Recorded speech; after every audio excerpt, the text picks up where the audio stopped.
Hello and welcome to the video. In this video, it's a very quick one showing you how I set up something like flaps on a model like this. This happens to be the wing of a Durafly model and we have the flaps here. Now, I use a little trick that I've talked about historically, which is using something like this, a little servo checker that has the display on it that shows you the PWM values. This is worth its weight in gold when you're setting up more advanced controls on any individual plane, whether it's things like gear, flaps, pan and tilt setups, whatever it is, because occasionally you can get it so the flap can be actually pushed past its physical limit and potentially damage hinges and things. So this is the way that I do it. I thought it'd be interesting to kind of make a video on this. This is my X18S, part of a series. I'll put a link down below. And first thing that I tend to do is I power up my servo checker and plug the servo in from the control that I'm interested in. So let's plug this in. This is the flap. Just stick it into this outputs. And then what I'm going to do is I'm going to put the flap in its neutral position and take a note of the number. So this is about 1962, so very close to 2000, and I'm going to pop it down to what I would like its maximum deflection to be, which weirdly, just by sheer fluke on this model, is about 1000. So it goes from 1000 to 2000 for the full movement. Now we know that, we're in a good place to set up the majority of the stuff here on the radio before we plug this in. So let's just turn that off over here on the left. Most of this is going to be done on the radio, so let me zoom in a little bit and show you how we're going to do that. So we need to add a flap channel to the mixer that we've already got. So here is all the stuff. Normally you'd be looking at this screen. We're going to go into the model setup, which is the little plane, and we're going to click on mixer. Now we can add another mix to here, so we're going to click on the little plus icon to the right where it says channels here at the top, and we're going to select the flaps. We're going to put it in the last position. That will just add it to the bottom of the existing controls. And we're going to leave the active condition as always on. And we're going to change the input. If we click on that, it'll ask us for special. We'll put it on a switch. We'll stick it on this one. That'll be perfect.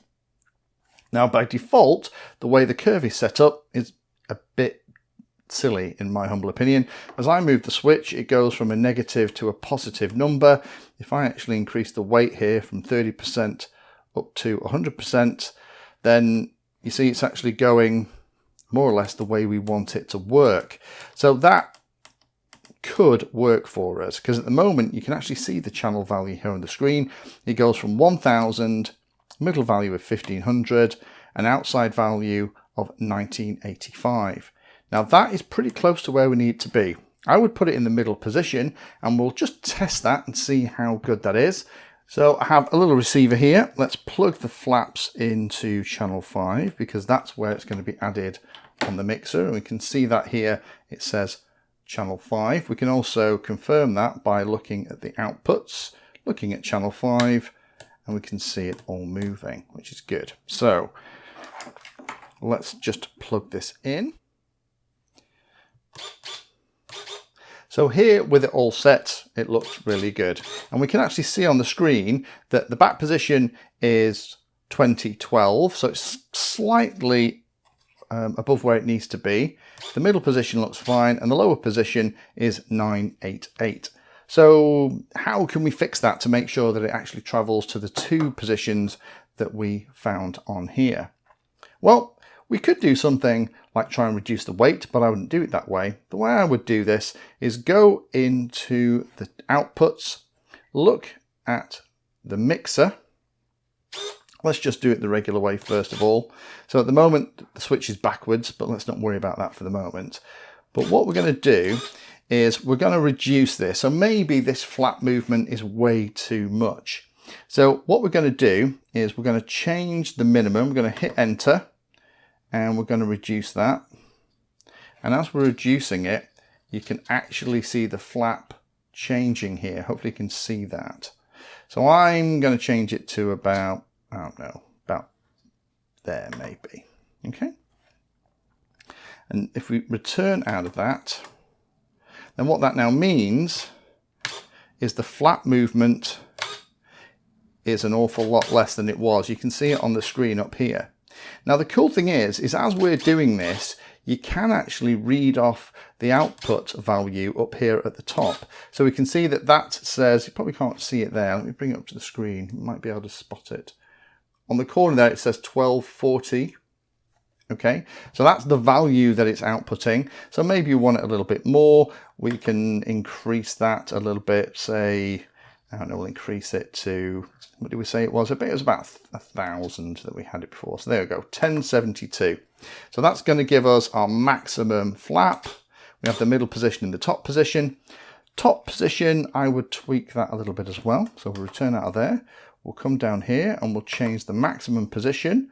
We'll reduce that while it's in that position on the model a little bit and just see when it absolutely lines up with the top of the wing.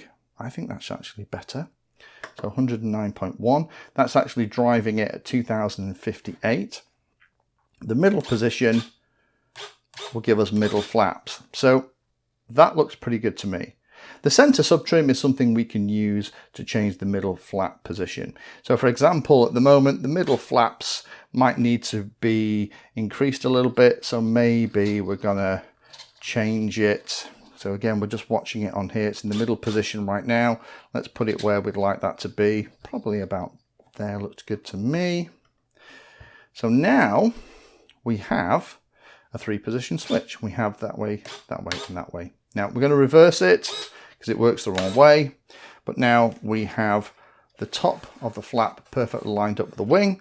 We have a middle position, half flaps and full flaps that work great. And it means that we're not overdriving it. Now the cool thing is we can do all of this setup on the radio without it powered to the model. If we just use this at the beginning, we can get our maximum and minimum numbers that we want, and we can set it up initially on the mixer by adding the flap or editing the flap that's already there. And then I do it by going into the outputs, going into the actual flap output, and then changing these numbers so that as I move the switch, the numbers that are read off at the top are the numbers that I got from my servo checker. And that way, when I plug it in, I never get a situation where the servo is driven hard in the wrong direction and potentially will start damaging linkages and breaking hinges. Thank you for spending your time today watching that video. You can find me in all the usual places on social media, and if you're trying to learn about a subject, then check out the playlist. All of my videos are organized into easy to follow playlists that if you're trying to learn a topic will take you from the basics right the way through to some pretty advanced stuff.